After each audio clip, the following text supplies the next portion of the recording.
The word Islam rarely appears in the media without references to violence, war, terrorism, and of course jihad. However, the Islam we learned from our parents stood for peace, fellowship, and servitude. So what's all the talk on violence about? The easy answer is to blame the media and those who are not Muslim. But is this the right answer? Let's face the reality we live in. Terrorist groups like ISIS, Boko Haram, and Al-Qaeda have killed, they've harassed, and humiliated innocent people in blatant disregard to human rights.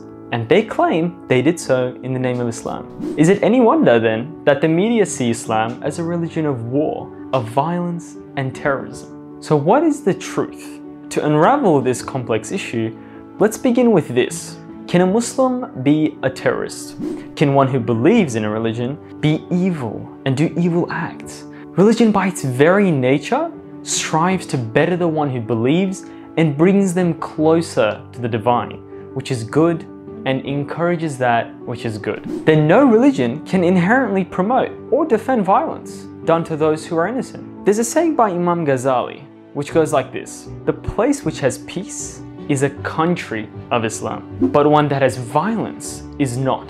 The fruit of Islam is peace. So you must be thinking, then how do those who carry out these heinous acts claim to be acting for Islam and in the way of the Prophet Muhammad, peace and blessings be upon him? Well, let's look at the Prophet Muhammad, peace and blessings be upon him. Our Prophet's life is full of examples of forgiveness, mercy, and love.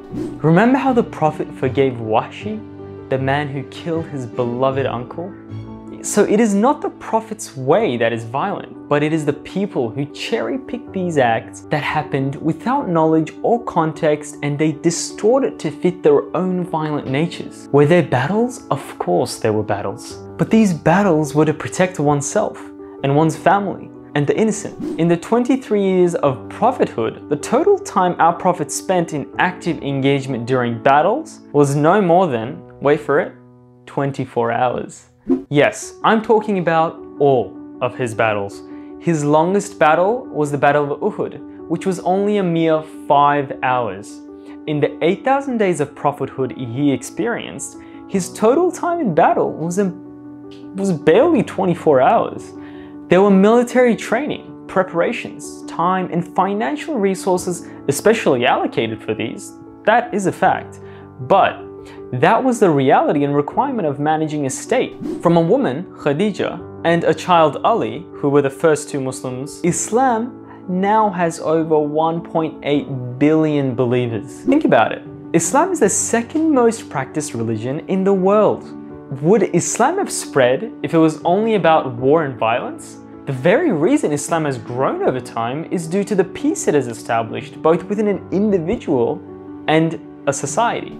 During the time of the Prophet, peace and blessings be upon him, the time which Islam has expanded and growing the most is during the time frame after the Hudaybiyah Treaty was signed. This treaty was a pact between the Muslims and the people of Quraysh that established a 2-year period of peace. The few thousand Muslims before that period increased to 100,000 during those 2 years. While it's interesting to know how little time the first Muslims actually engaged in conflict, what's more important to know is why they engaged in the first place. Every single one of these battles were defensive, not offensive, first of all. None of them were to invade, enlarge the territory, or to take some booty. The goal for all was security, defense, protecting the property of the people, and preventing the harm possibly coming. Not only did the Muslims engage in very little conflict, not only was the conflict purely for defensive purposes, but how the Muslims engaged, the manner they engaged in, was strictly regulated. The Prophet, peace and blessings be upon him, ordered the Muslims not to harm civilians, children, women, elderly, even animals and plants. Once the enemy surrendered, they were no longer your enemy and had to be treated kindly, even to the extent that they were given the same food as the Muslims. And I really want you to think about this. Is there any country which follows such principles so carefully and puts it into such high regard? You decide. So you see, Islam not only reflects when, how, and why one engages in conflict, but ensures that no innocent life is hurt, no rights violated, and that the sword is put down as soon as peace is restored. Islam, if practiced the way our Prophet, peace and blessings be upon him, taught us, not only brings us peace internally to the individual, but also peace externally to the society, nation, and the world.